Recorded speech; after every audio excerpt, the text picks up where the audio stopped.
Sir అందరికీ నమస్కారం అండి. నా పేరు తేజ జగ్గయ్య చెరువు అండి. నేను జనసేన కార్యకర్తనే. ఎలా అంటే అండి, ఈరోజు పవన్ కళ్యాణ్ గారితో గోకులం గ్రాండ్లో మీటింగ్ ఉంది. వార్డు కమిటీ మెంబర్లు అందరూ కూడా వార్డుకి ఇద్దరిని చొప్పున వేస్తున్నామని చెప్పేసి లిస్టు తీసుకున్నారు.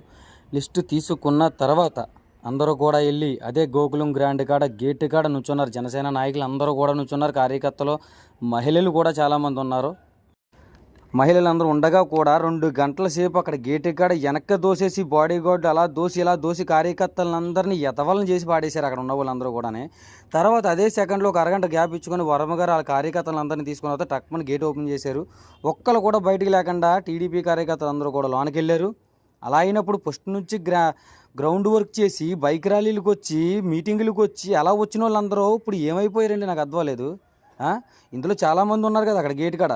వాళ్ళందరికీ ఏమైనా బాధగా ఉంటే ఆలోచించండి ఒకసారి. అసలు ఉదయ్ శ్రీనివాస్ గారు ఇది కరెక్ట్ అనిపించుకుంటే, ఉదయ్ శ్రీనివాస్ గారికి ఇది కరెక్ట్ అని అనిపిస్తే చెప్పండి. లేకపోతే ఎవరికి ఏ మీటింగ్ లేదని చెప్పుకోవాలండి. అక్కడ నుంచోబెట్టి గేటు కాడేమో జన సైకిల్ అందరూ అక్కడ నుంచున్నాక టీడీపీ వాళ్ళు లోనకి వెళ్ళాక జన సైకిల్ అందరూ కూడా ఏమైపోయారు? ఎదవల కింద లెక్క అండి. పోలే ఎవరో కూడా నాకు లేదు. నేను ఎదవ కింద లెక్క మామూలుగాని. నేను పార్టీలో సేవ చేశాను, మీటింగ్లు జనాలను కాగేశాను, బైక్ ర్యాలీకి బైకులు పెట్టాను. నాకు వస్తుంది మంట, మిగతా వాళ్ళకి మంట వస్తుందో లేదో తెలియదండి నాకు. ఓకేనండి? దీన్ని బట్టి మీరు అందరూ ఆలోచించుకొని నేను మాట్లాడింది కరెక్టో రాంగో అనేది ఒకసారి ఆలోచించుకోండి.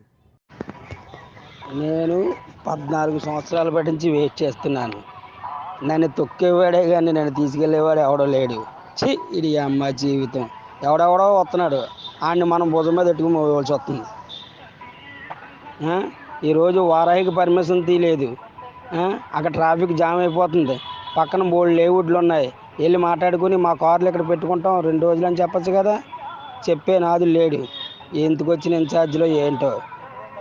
పవన్ కళ్యాణ్ గారు వస్తున్నారంటే ఏర్పాట్లు ఎలా చేయాలి? ప్రజలందరూ కార్యకర్తలు తిడుతున్నారు.